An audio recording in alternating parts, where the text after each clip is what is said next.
All right.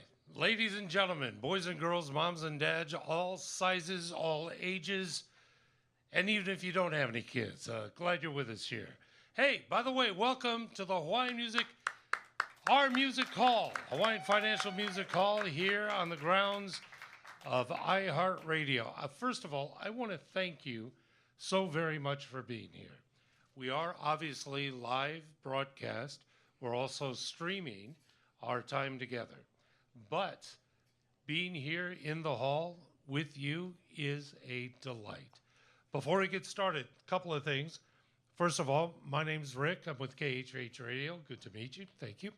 And I want to thank especially Jamie Hyatt, thanking John Matthews on our programming side. Also thanking Brother Flash, who is coordinating just about everything in all of our events today and all other days as well. I want to thank Brother Coop, making sure that we look and sound good while we're broadcasting, streaming, and more. But again, thanking you for taking the time to be with us. Today's very special time, very special day, and it is a delight, as I've been sharing with you, to welcome Mr. Mark Joseph, producer of the film Reagan, and he joins us now. Put those hands together, if you would, please. Brother? Good to see you. It is so good to see you. There are many things that I anticipate, look forward to. Number one, seeing my kids. Number two, playing golf. And number three, having wine at 8 o'clock in the morning on my Good Fellas segment, Wine Before Night. All of that is... Can I be number four? No, you are number one, baby. Absolutely. Awesome. I have been looking forward to this and having a chance to meet you. And I want to thank you for being here and taking the time. Glad to be here. Thanks for having me, you guys. This is awesome. This is tremendous. I'm just going to start off, very simple question. What's your experience with our great state of Hawaii? Well, you know, I grew up in Japan, of all places, because my parents were living in Japan. And so Hawaii was the stop on the way to Los Angeles. And so back in those days, you know, Korean Airlines would always stop in Honolulu. So we would stop off and get some drinks and take the shuttle buses to here or there. So we get to spend at least a day in Honolulu. So it was always a part of our upbringing. But my best friend lives out here, and so I would always look for excuses to come to Hawaii, all the islands. Yeah. It's just so beautiful, as you all well know, because you're here, and it's so relaxing. And we stepped off the plane yesterday, and I told my son, can you just feel the air? You just feel something, you know, it's the smells and so we love it. Yeah. I'm going to ask a big favor, Mark, just nice and close. I'm going to bring this up to you. Okay. Yep. We want to be able to hear your heartbeat. Thank you. If that's okay. Before I get started, I want to jump in and say a couple of things to preview our discussion. That Mark has worked in the development and or marketing of 40-plus films. Actually, 76 now. 76? Yeah, we sent you an old bio, I guess. Wow. So 76, and some that I'm not too proud of, but most of them I am. Okay. You know, I would say, if that was your next question, I think the film that was, obviously Reagan, I'm proud of Reagan, but there was a film called Holes that I was involved in 2003, and I feel like that was one of the best quality films that I was a part of. It came to me at the development stage, and so I read the script and then visited the set, and so even though I didn't produce it, it was just, I felt it was so well executed. The writer of the books actually wrote the screenplay, which is really unusual. Louis Sachar was his name, and I love that movie. I love there's kind of themes of redemption, and you know there's racism that's going on, and of course John Voight and Shia LaBeouf. It was Shia LaBeouf's first kind of breakthrough film role, and you know I was there on set, and there was like all these kids in orange jumpsuits. I didn't know that Shia LaBeouf was going to become a big star. He was just one of the kids in the jumpsuits. But that was a particularly fun one, and then others. But that one, and then a film that you guys have probably never heard of called I Am David, with Jim Caviezel. And it was just a beautiful film that never got the attention it deserved. So you have these children, and some never get famous, and some do, and some are really great but didn't quite get famous, and there's a whole variety. I love the opportunity because we're going to get to learn more about the process, which is fascinating. But it's also in your chronology of great work. You cited a film that I'm very familiar with because my kids, who are now in their 20s, one of their favorite films growing up, Holes. Is that right? Absolutely. Right. Absolutely. Very cool. And I wonder, how does that resonate with you? That what you create can have such an impression on individuals? Well, I just look at the way movies affected me. You know, the creators of Chariots of Fire have no idea how that movie impacted me when I was a kid. I will talk, in the book, I talk about my working with John Avildsen, who directed Rocky. Yeah. And so one day we were having a hard time finding a director, and one day my colleague Ralph Winter, who produced the X-Men movies, he goes, "Well, what's your favorite movie?" I said, "Rocky." He said, "Well, go find that director." I said, "Well, he's probably dead by now." Like, no, he's alive. He's 81 years old. So I found John Avildsen, the director of Rocky. And, you know, my dream was for the advertising for you guys to hear, from the director of Rocky comes Reagan. But anyway, John and I got to know him, made the offer. It didn't work out, and he passed away shortly after that. But just the chance to work with him for 2 years or so in developing it. And I remember the reason I brought this up is that I didn't really tell him how much his movie impacted me. I didn't want to be uncool, you know, so I just kind of acted like the cool whatever, and I didn't say, "I've watched your movie like 200 times," you know. Exactly. But that's an example. He has no idea. He had no idea how much that movie had impacted me. And, you know, for those of us growing up in that era, it was like that was kind of, we learned how to be a man from Rocky, to be tough in the ring, but be, you know, kind to his girlfriend, his wife. Just, you know, we learned lessons from that stuff. So all these movies are important. So I know that I was impacted by movies, and our movies impact others. Glad you bring up Rocky, because not only is it a sports-oriented film, but it's a similar question I'll have with Reagan, that it ultimately was a love story.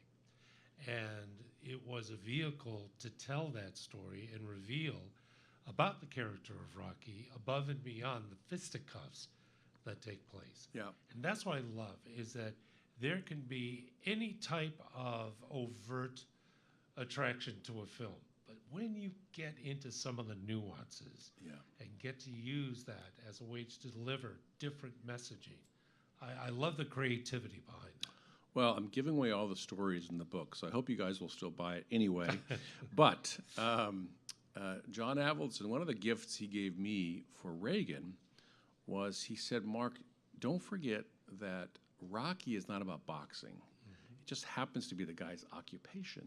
It's really about the man and all that he has to overcome." And he goes, "Don't forget that Reagan can't be about politics. It just happens to be that's his occupation." And that was so helpful, because I think if you've watched it, it just, again, happens. He could have been an accountant, or he could have been whatever. But it's really about, in Reagan's case, he doesn't achieve his presidency until almost 70 years old. He's 69, almost 70. Right. And his life is a lot of, like, sort of successes, but not greatness. He's not a great actor like Errol Flynn or the great actors of his era. He's not a great radio host. He's just okay, good, but not great. And so he doesn't really achieve that greatness. And in the middle of it all, we have a scene in the movie where he's 50 years old and divorced and washed up. And he sits with his mom on a park bench. And basically he's saying, "You told me I was going to do something great, and I don't think it's happening. I'm 50, I'm washed up, I have 2 kids, my career's in the tank." And then there's this great mother-son moment. It was. And I think we can all identify with that. Yeah. You know, we had to find you can't have a movie about Superman without Clark Kent. You have to have the downsides and the challenges, and the fact that we can all identify what it's like to be washed up at 50 years old, and you're off track. And so we tried to capture that. There was a scene, not to give away too much, but with Nancy as they were courting, as he was courting her. Right. And took her on a horseback ride, discovered she can't ride a horse. That's right. but has a conversation with her and just says frankly, Yeah. listen, I'm damaged goods. Yeah. And she says, Ronnie, we're all damaged goods.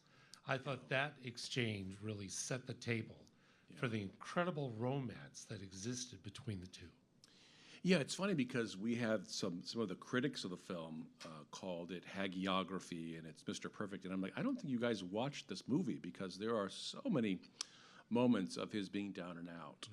And the lowest point of his life is when he has to play Vegas. Yes. Nothing against Vegas. For those of you who like to go to Vegas, I know there's a Hawaii-Vegas connection, right? Night Island. Right. But he did not, that was not his life goal, was to play Vegas. And so he's up there, you know, doing these skits, and he had to do it to pay the mortgage, basically. And so in the film, we have him, like, you know, throwing a beer bottle against the wall. And it's funny, I asked his friend Pat Boone, you think it's okay for us to have him drinking and, you know, throwing a bottle? And he's like, absolutely, when you're down and out and you're at your lowest point, because Reagan didn't drink.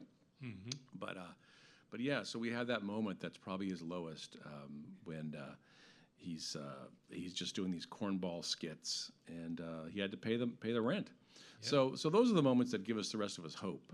You know, I think of the Old Testament Bible stories, and they're all, so many of these characters are so flawed.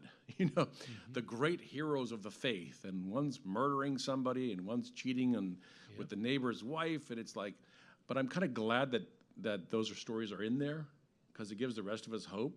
Like, okay, you know, we can still make it, even though we've made mistakes in our lives. Yeah, and I think it also solidifies and amplifies the love of God that he has for us, and that we shouldn't lose faith based on our own self-doubt and probably maybe some self-guilt. We're talking with this is great, guys. I'm enjoying this very much. How about you? This is I want to thank Mark so much for his time today. Just a couple of things to say that we will have a bonus for you because we have a copy of your new book, Making Reagan, along with a copy of Reagan itself, DVD Blu-ray, correct? And still photos, definitely, but no flash, no video of the entire time we're together. But there will be a quick meet and greet after our conversation. Would love for you to receive an autograph poster, which is awesome. I'll be signing each one of them. All right. No. Collector's item. Come on.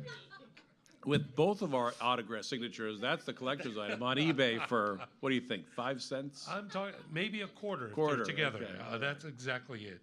We want to thank Jack in the Box for breakfast, Monster Energy, and Coca-Cola. Very important to know. So the movie itself, how did it come about? Was it a pitch? Was it a recommendation? Yeah, so I begin the book with, I'm driving through the Midwest. My wife and I, and at the time 4 children, 4 sweet little girls, driving down the highway, and I'm pulled over for speeding. And I think I'm just driving like, what, 55 or 65, and I'm driving at a normal pace. I'm not doing anything strange. And he says, you're 20 miles over the speed limit. I said, 20 miles? What in the world? Well, there was this 45, 65 speed trap going on. So anyway, I've got a ticket. I've got to deal with it. And so I asked him, how do I take care of this? And he said, well, you've got to come back in a month in person. I'm like, well, I live in California. I can't really come back in a month. Can I make arrangements? He said, well, maybe you can come back tomorrow. And so I'm going to spend the night here? Like, what in the world is going on here? And so he's like, yeah, you have to appear in court in person because you're 20 miles over the speed limit. So I've got to spend the night. But I look at the ticket, and it says you must appear in court in Dixon, Illinois. And I know that that's Ronald Reagan's hometown. So I'm like, this is weird. I've got to spend the night in Ronald Reagan's hometown, and I've got to get to a wedding, whatever. So I have nothing to do for an entire day, my wife and kids. So nothing against Dixon, Illinois, but there's like a Holiday Inn and a Pizza Hut and a gas station. In one building. That's about it. That's about it, right? It's not like Honolulu, okay? There's no ABC stores. There's not a lot of fun to do. But I spent the day and went to all the places as a child at home, and I said, we'll make the best of it. And so the next day I for the judge, And just because of my personality, I said, Your Honor, can I show you the video that we took after this happened of me going the speed limit, just so you can see what happens, because people were flipping me off. I decided to go the speed limit, and they're yelling at me and screaming at me, and so I said, can I show you the video? And he just looks at me and says, son, I'm not going to watch your video, innocent or guilty. And the court a person had warned me, if you say innocent and try to fight this, he can jail you. So I'm thinking, like, I've got these 4 young girls, I probably shouldn't go to jail. So I just said, Your Honor, I'm guilty. So I paid my $500 fine. Oh. And went to the counter, and I just asked the lady, how many of us today? She, oh, you're the 19th one today. Jeez. So I'm like, okay, 19 times 500. I get how this works. Wow. But anyway, I'm thankful, because that's where the genesis of this movie was just being in his hometown and seeing that our leaders come from kind of nowhere places. They often have broken up families. You know, you think of Barack Obama, Ronald Reagan, Jimmy Carter. These are all people that, you know, come from, I mean, all 3 of them kind of either had no dads or absent dads. And a lot of our leaders just kind of come from average places. And unlike most countries, you know, a lot of Japanese prime ministers are the son or grandson of a prime minister. It's not the case with most of our presidents. And so there's a story. So that's where I thought there's a story to be told here. So I owe it to that police officer who pulled me over. Well, that was a very good investment of $500. That's right. Well, my aunt heard about it and paid for the whole thing. Oh, well, there you go. And so we ended up even. Well, I hope she got some royalties. Right. And that's what I loved about watching the film, Mark, is I was very anticipatory because, and I say it on the air, and I said it even today, I pine for the days of true leadership, statesmanship, not politics, statesmanship. And we found that we found it perhaps with Ronald Reagan. You start the film off, however, with the assassination attempt. And that's what the first images were treated to, which was a combination of Dennis giving a presentation, AFL-CIO, I believe, and then the incident outside the hotel. Right. Commingled with stock news footage and theatrical footage. Why did we begin the film that way? Well, that was really the audience. As I did screenings in 11 states around the country, including here in this very venue. We screened the film early on. And originally, we didn't meet Ronald Dennis Quaid until 25 minutes into the film. Yeah. And our test audience was like, hey, we came to see Dennis Quaid. Like, where is he? Why are we in this childhood so deep? And reminds me of Adrian Lyne, who directed Fatal Attraction. Yes.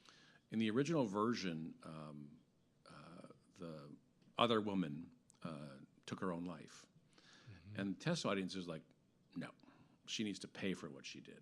She needs to be shot by the wife. So that's what Adrian changed the ending. Right. You can't let her just take her own life and get off scot-free. She has to be taken out by the mom. Yeah. So anyway, that was kind of the process we went through. And so I'm like, okay, you're right. Yeah, we got to meet Dennis early on. And so we switched it to begin with that assassination attempt. But that shot, that was a really important shot. As you said, it's a combination. We take the original footage from the day and upgrade it, and then we take our footage and downgrade it to kind of meet in the middle, so it looks kind of seamless. But we built that wall in Oklahoma, and the backdrop of the Washington Hilton. This is how producers think. I think that cost us $75,000 to make that wall. Sheesh, we could have done it with AI today. Yeah. But that was how we shot it, and Dennis came out, and he did a great job. Often in the same day, we were shooting Dennis in 1947 in the morning and 87 in the afternoon. So I had to keep reminding him, hey, don't forget you're 40 years older now. You're talking lower, you're talking slower versus 40 years younger, faster clipper. And so that was a constant, and to his credit, he really pulled that off, I think. Yeah, I am delighted. We're together. It's already 9:29 in the morning. I'm a little bit behind on taking a short break for those of us listening on air. But folks, would you do me a favor, just halfway through? Big round of applause for Mark Joseph, please. Thank you. Would you? Because thoroughly enjoyable. We're going to go back in studio with John Matthews. John, take us away, and we'll return in a moment. Thanks for letting me wear my sunglasses. I had cataract surgery not too long ago, so it's helping me recover. And I'm not that old, but I've got cataracts already. Can you believe that? Yeah. I'm 57, but they said cataracts are supposed to hit in your 70s. So I must have been doing. Oh, really? Not in Hawaii? Did you? Did it help your vision too? Because my vision improved. Yeah. Yeah. Okay, 3, got it. But yeah. Oh, sure. The Flash. Do I just in general? Just, okay. Maybe hugs and kisses. Hugs and kisses. So we've got digital copies of the book for everyone, but there's only 3 hard copies, and I'm having Mark autograph them. So Rick will be giving away these 3 copies. Do you guys like digital, or do you like digital or hard copies better? I like hard copies. Digital just didn't catch on like it was supposed to, huh, for books. I don't know what happened. Are you doing an article one? Yes. Awesome. Yeah, we'll be doing that soon. I don't know if I should do it or if we should have AI do it. You. AI does a pretty good job these days. No, but you give your Okay. feeling in it. So Got nice it. to hear it from. Okay. Well, that's one vote for. Okay, good. Why not? So where do you live now? I'm in Southern California. I'm one of the few people left. All my friends have moved away. I counted about 200 of my friends who moved out of state, including a lot of the stars of my movie. Dennis Quaid moved to Tennessee. David Henry moved to Idaho. A lot of them moved to Florida, Nashville. It's really shocking what's happened. You weren't affected by the fire? I wasn't, but Dennis still has a home there, even though he lives in Nashville. And the fire came within 100 yards of his house. Do you have a blue roof? Yeah, no, he didn't have a blue roof, but. You know, Bobby Kennedy Jr. has sprinklers on his roof. That's what saved his house. Like, he had set this up before geniusly. I don't know why everyone doesn't have that. So the sprinklers kicked in, and it was fine. Yeah. We're actually back. Oh. We returned with Mark Joseph, who is in the Hawaiian Financial Music Hall. And Mark, this crowd goes wild with applause. Wild. Love all of that. By the way, if anybody can name the first and last name of President Reagan's first wife, what name would that be? Wow. Yeah. Oh, hand was up over here first. And her name was? Jane Wyman. She got it. Yes, you did. Man. Jane Wyman Very is impressive. correct. And you receive a hardback copy of the book Making Reagan that Mark just signed for us. So be sure and see us here in a second, right before you go. Do you We'll know have the that name of for the you. movie they starred in together, the first movie they did together, where they met? Ah. That's a lot to ask. Oh. Brother Rat was the movie. Brother Rat. So we have seen the film where they meet in that movie. Yeah, absolutely. By the way, if you'd like Reagan pins and pens, Pins and pens. they're for you right by our Monster Energy cooler. There's a cup full. Please take what you would like and enjoy them as well. And let's get back with Mark, because our time is going to fly by, brother. Fly by. I want to talk, if you don't mind, about some historical perspective and the perspective shared in book and film. Victor Petrovich. Yes.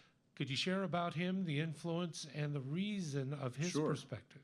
Sure. So I had just hired the second writer, whose name is Howard Klausner. He wrote Space Cowboys for Clint Eastwood. Right. Great writer. And I had just hired him, and so my mind must have been thinking about this stuff. But I went to sleep, and I sort of was in that half awake, half dream-like state that we've all been in at different times. And I dreamed the entire opening of the 10 minutes of the movie. But I knew if I don't wake myself up, I will not remember this in the morning. You know how you have that feeling in the morning you can't remember what it was, or Right. so I woke myself up and I wrote the thing out to my new writer, and I said, "What do you think?" And the whole KGB agent, the whole Viktor Petrovich thing, and of course I sent it to him and then thought, he's going to say, "Will you let me do my job and back off?" Yeah. But he didn't. He said, "Oh, I love it. I'll run with it." And so that was. I wish I could take credit for it, that I'm a great thinker and writer, but all I can take credit for is that I woke myself up and wrote down what I saw in the dream. So that's the first 10 minutes. It's kind of weird to see every detail come to life of what I had seen. I remember seeing the Russian guy walking down. I saw a long marble hallway with high ceilings, and so that's exactly how we shot it. It was. It was interesting as well. You mentioned his hometown and focusing on his youth for a fair amount of time, which allowed us insight into his parents. And could you please share the impact of his father and why, but especially his mother, and finally, the role that faith played in a young Ronald Reagan? Yeah, one of his aides, I met with about 50 of the people that worked with him and knew him, and so kind of collecting all their stories. And one of his aides would talk about that he and Reagan would talk often about the DP. They called it the DP, the divine plan. So when something bad would happen or good would happen, they would say, "Oh, it's just part of the DP. Don't get too upset about it." So they had this kind of shorthand of faith between them. But yeah, it's like we get the experiences. The conductor of the orchestra gives us the experiences we need in our lives to do what we're supposed to do. And in Reagan's case, the alcoholic father, who was a great storyteller, the life of the party, and the very devout religious mother. And both of those influences kind of come together. I think because of that dad, Reagan was a teetotaler and never drank. Because he realized it's kind of in my genes that I should be careful of that. But just that kind of the fun life of the party. Mother was not a stern woman. She was also a great orator, and so they would read poetry together and do things and performances. So I think all those things kind of came together. But definitely, mother in particular. Mother was Protestant, father was Catholic. And, Dad would kind of go on benders, kind of disappear for a couple of days, go into Chicago and do God knows what, and come back. But Mom was there to hold the fort down, and she really emphasized faith. And so in the movie, Reagan comes to his mother at 11 and a half years old. She had given him a book called That Printer of Udell's, just a nothing burger fiction book, but to him, it was very impactful. And the whole story was about a young man whose father was an alcoholic. And the young man finds God and then becomes a leader. And strangely, the book ends with him going off to Washington to become a United States Senator. So it truly is like Reagan, his whole life was mapped out in that book. But anyway, he goes to his mother at 11 and a half. And this was a puzzle to me. I couldn't figure out. He said, "I want to be baptized." And the preacher's like, "Well, in our church, you have to wait till you're 12, so come back in 6 months." And Reagan, 11-year-old kid's like, "I can't come back. I have to do it now." And I thought, that's kind of weird. What is the obsession with not wanting to wait 6 months? Well, that particular denomination, Disciples of Christ, they really tie your baptism to your salvation. So I think in his young mind, he's thinking, I can't go 6 months in this unclear state. I have to be baptized now. So the preacher makes a special exception and lets him be baptized at 11 and a half. Yeah. So he must have really been an orator to convince the preacher to give him a 6-month jump start. Very convincing, even at that age, without a doubt. But that was a mystery until I kind of researched that particular denomination and saw that it was a very central part of the whole thing. Yeah. One thing I really was aware of, Mark, and that is the casting. It's replete with Hollywood names that may have a reputation for being on the conservative side, such as Pat Boone, Kevin Sorbo, who enjoyed, John Voight, of course, Robert Davey, but Scott Stapp, I thought, was an interesting choice to play Sinatra. Well, believe it or not, we had a pretty good mix. It was fun because on the set, we shot during the 2020 election. So on the one hand, I would have John Voight running off to record videos supporting Trump, and then I would have other actors doing fundraisers for the Democratic candidate in Montana. So I think a great lesson for our movie is that we all had a purpose and a mission, and we all had divergent points of view, and yet it didn't stop us from getting the work done. Right. You know, we weren't having arguments between Pat Boone arguing with whoever on the other side. So we were a happy family, and everybody respected each other. And I think that's the countries we got to remember that, because we can't go into our silos. So yeah. Anyway, all that to say that we had a pretty good mix of.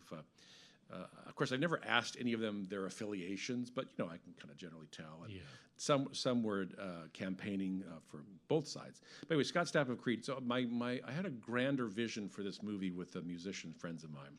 So I asked Alice Cooper, Scott Stapp of Creed, Dave Mustaine of Megadeth, and Gary Cherone of Extreme and Van Halen.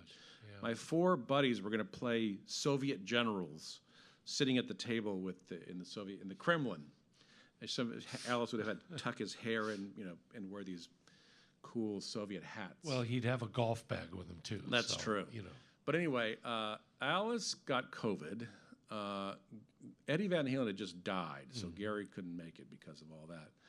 And then Dave Mustaine of Megadeth, his manager, had messed up the communications. And anyway, only Scott showed up. So it would have been cool to have all 4 of them there, to have the legends of rock be Soviet generals. But yeah, because there's a lot of people going, why was Scott Stapp in there? That was the reason. I loved it. I loved seeing that. He sang. Yeah, he played a nightclub singer, and then we later had it be Frank Sinatra. Yeah. But he did a great job. So we had a lot of fun, but it was hard. It was a hard set with COVID, and so for people to come out, they were like literally risking their lives. Pat Boone comes out to play a preacher who's in a scene with an actor playing Pat Boone. It's kind of complicated. That was good. But anyway, Pat Boone comes out, and the guy's he's like 87 at the time, so like literally risking his life basically in the middle of COVID. So I was thankful for all of them that made it. Love that. As a matter of fact, Mark, I just have one more break to take. We'll do it now. We'll have another book giveaway. We have the complimentary Reagan pins and pens for you. Want to remind you that we are streaming live on the iHeartRadio Honolulu YouTube channel, iHeartRadio Honolulu. It's our YouTube channel. We're on the KHVH website, Facebook, and Instagram Live. And you can tune us in right now. Continue to be with us until the top of the hour. Take a short break. When we come back, we'll wrap things up with Mark Joseph in our hall. Loving our time with Mark. John Matthews, back to you. Happy to talk about the music, too, if you would. Talk about the music to Della and Gene Simmons and Kiss. They're in the soundtrack. I should have mentioned that. No problem. Yeah. Giving away all the secrets today. That's it. We're pulling the covers back. Right. Oh, cool. Thank you. There it is. Jojo, let's get a picture of this, Jojo. With the...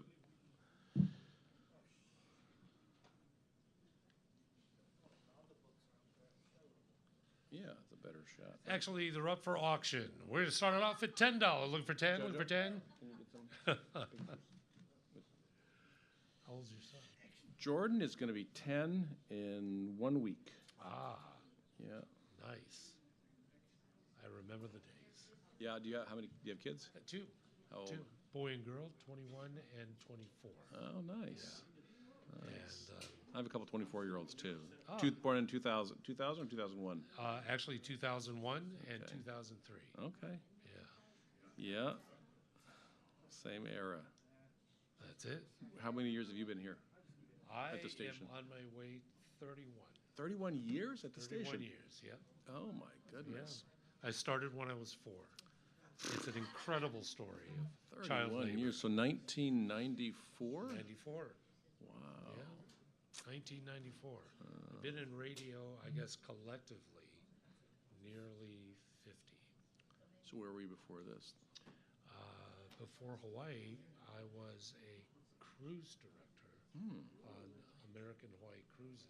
Oh, cool. And I was in the Caribbean on several cruise lines. Wow. And that was You gave that up for this. I Sheesh. ask myself virtually every morning Man. at 3:30 when Maybe I'm you can getting up. combine those two somehow. Well, we have actually done Have you done flyaways. cruises? Oh, yeah. Oh, that sounds like Fly fun. with listeners. Let's do a Reagan movie cruise. I can leave tomorrow. Let's do it. Let's go. We'll go to Grenada. Yeah. We'll go to Grenada. We'll go to Grenada. We'll hit all the stops. Yeah. Grenada. Where else would we go to? Oh, Reykjavik. Definitely. Go Grenada and Reykjavik. This might be not a bad idea, you know.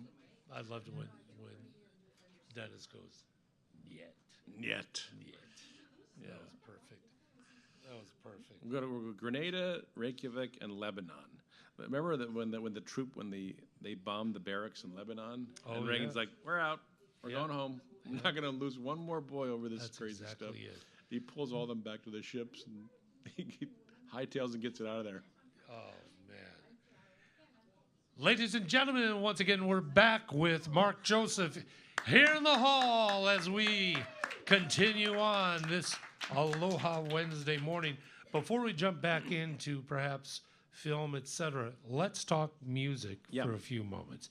Tell us about your role in music, your friends who support you, and the soundtrack. Well, you know, it's those of us who started in music, it's kind of a sad era because it's just not much going on, you know, as you well know. So, but I get to work on music on my films. So on this one, I really wanted Bob Dylan to give us a song. And so it took me about 2 years to work on him because, you know, he's Bob Dylan. So.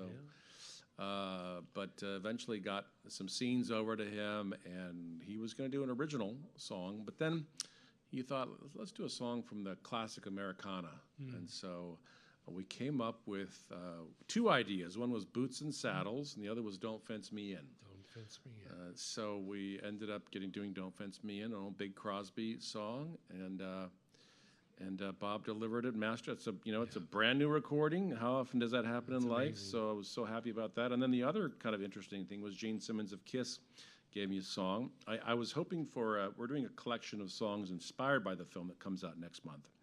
So I was hoping for a Kiss song, but Gene just came in to watch the film and he teared up and he said, you know, I want to do a song that reaches across all musical genres. And so he wanted to do Smile, the Charlie Chaplin song. We couldn't get the rights to it, so we settled on another song, and then I found a spot for it in the movie. So very strange for Kiss fans to hear Gene Simmons crooning a 1940s song. We play the song in the breakup scene of Reagan and his first wife at the nightclub. Yep. So you have to listen carefully, but you'll hear Gene Simmons singing. I remember that scene. That was Mina Suvari. That's right. Mina Suvari and Dennis Quaid playing the roles there. And it's, again, another heartbreaking moment in his life where he gets dumped by his first wife. Yeah. But I love the overcoming of each one. I'm going to do something, if you don't mind, Mark, and that's going to be a little bit of a bullet point. And I'm going to mention some elements of the film. And if you wouldn't mind, just bada boom, bada bing. Sure. We're at 9:48 in the morning, so we have some more time for what's coming up next for you. But in the meantime, bullet points. Your reaction to communist incursion into Hollywood. Well, yeah. I mean, it's not a paranoid fantasy. When the Soviet Union fell, we knew it was happening because the documents were there and they became available once the Iron Curtain fell, the Soviet Union fell. So, you don't have to be paranoid to think that there was attempts to influence American pop culture, and it happens to this day. People use movies as messages, and so there was a concerted plan, and it was to raise up different folks. Now, McCarthyism obviously went too far, and all that, but Reagan, we did find out, was an FBI informant. And so his critics will not like that. His fans may like it, but he was there sending messages back to the FBI of so-and-so might be a communist. But as we're careful to say in the film, Reagan, the actor, Dennis Quaid, delivers the line, it's okay to be communist. it's not okay to be paid by a foreign power to undermine your own government. That's the line you have to be careful of. It's okay, you're free to believe whatever you want in America, but if you have a foreign enemy paying you, that's a problem. Yeah, absolutely. Governor Ronald Reagan. Yeah, part of my research was looking at the FBI files on Ronald Reagan. And because California had nuclear weapons, they had to do an FBI file on Governor Reagan. And they were consistently hilarious to read because generally they would interview neighbors and friends and, hey, tell me about this guy. And it would usually go something like, he's a very nice guy, but he's a crazy right-wing fanatic. Kind of in that order, both. And so I found that kind of funny that the Soviet KGB files on Reagan, they would send back reports, and they said he doesn't drink, he's a teetotaler, he's superstitious, which could just mean he's religious, superstitious, and he's vain. Well, he's an actor, so he's allowed to be vain. Interesting. Those are the three bullet points for the KGB on Reagan. I love they named him the Crusader. Yeah, so the Crusader, that nickname first in 1947, he popped up on their radar because he was testifying before Congress. And they would kind of do nasty reviews of his movies and make fun of him, but they began to refer to him in the press as the Crusader in a negative way. Yes. You know, this is not a complimentary thing, right? They mean like he's a crazy crusader against us. Your thoughts, a quick comment. The 1976 GOP nomination loss to Gerald Ford. Right. Yeah, it's a seminal moment. He thinks it's the end. You know, back in those days, he was the oldest president ever at 69. So to be 65 and to lose back in those days was pretty much the end of your career. So he thought it was pretty much the end. And he loses to Ford by 100 delegates only. It was a very, very close race. And so that in the movie is kind of seems like it's the end, but it's not. Dovetail that with Jimmy Carter.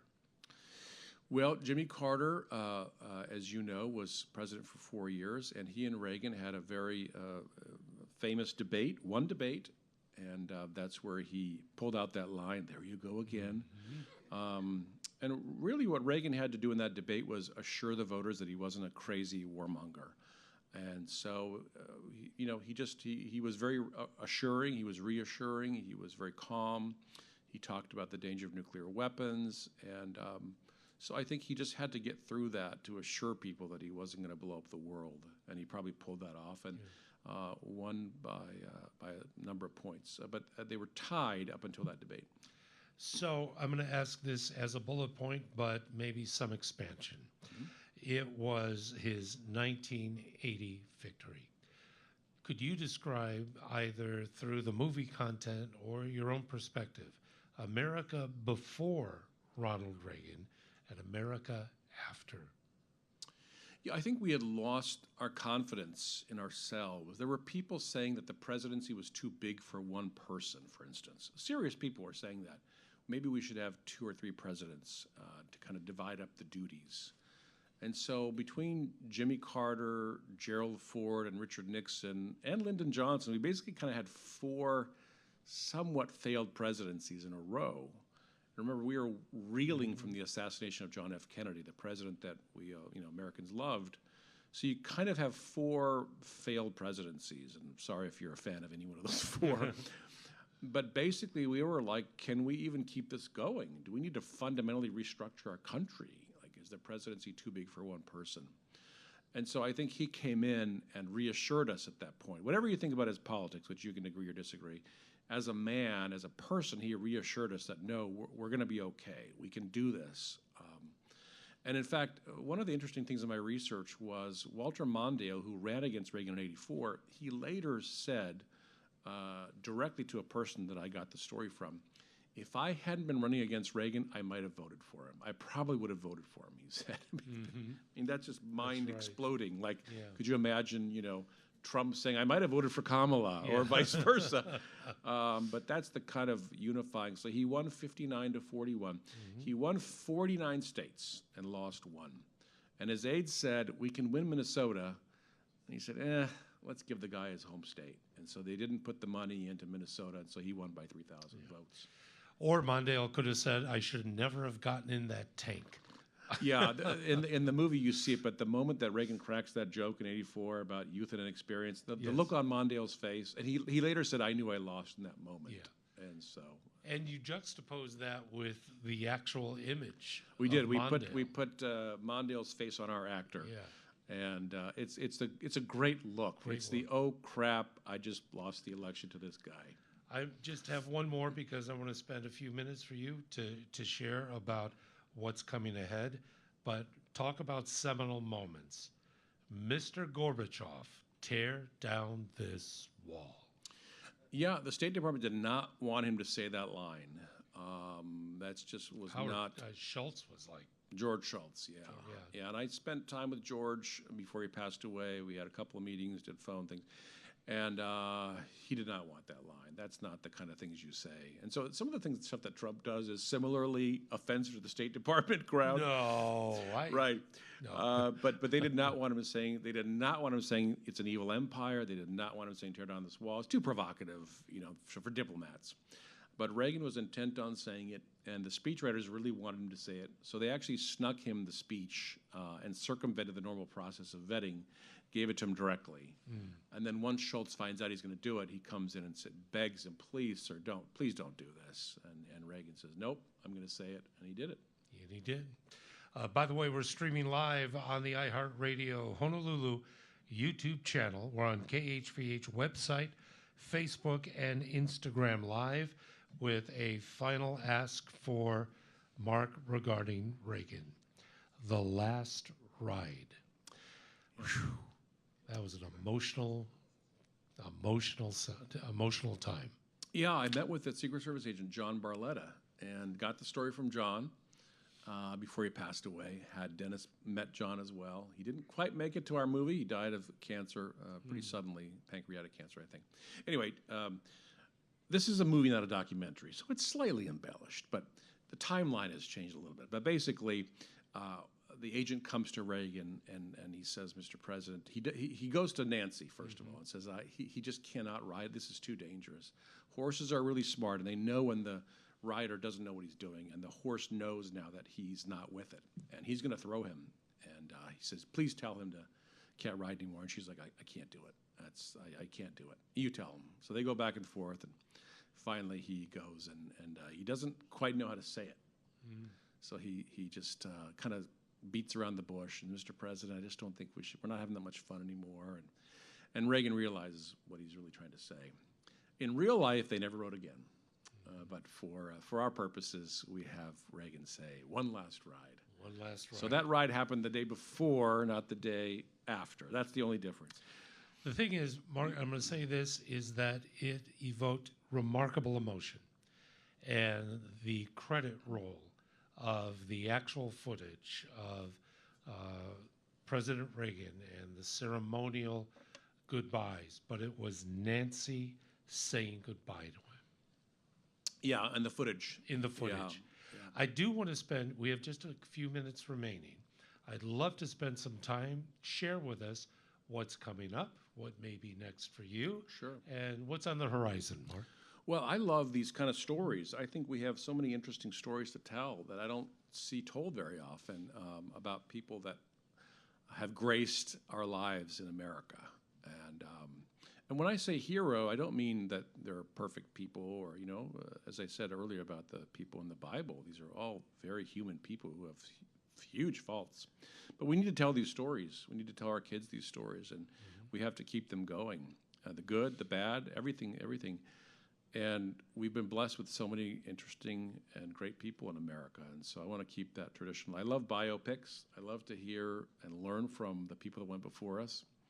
And, there's if I can tell it quickly, I grew up in Japan, spent some time in Japan, and there were these, when the big tsunami hit, there are these markers that were placed there hundreds of years ago, exactly where the tsunami ended. And the markers, these pillars, said, do not build beyond this point.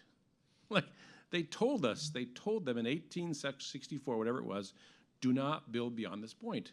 What do? We ignore it. We ignore our ancestors. We're smarter than they are. The tsunami literally came to those markers. And so we should listen to our ancestors. They have a lot of wisdom, and they will help us avoid disasters like what happened in the Japanese tsunami. So I hope I can tell stories that will help us avoid the disasters and make our lives better. Ladies and gentlemen, put your hands together for Mr. Mark Joseph with us today in the Hawaiian Financial Music Hall. Brother, thanks so very, very much. Thanks for having me. Want to thank everybody that is with us. Want to thank our friends, Jack in the Box for breakfast, Monster Energy, Coca-Cola, the iHeartRadio staff, and especially our friends here that joined us today. Thank you so very much for being a part of our program. Have a great day and aloha. Brother, Andrew's going to get a picture with you guys. Okay, cool. Sure. Guys, if you want a picture with Mark, line up against the Malka wall, the white wall. Get your phones out. Cameras ready. Unlock the phones. Good to see you, man.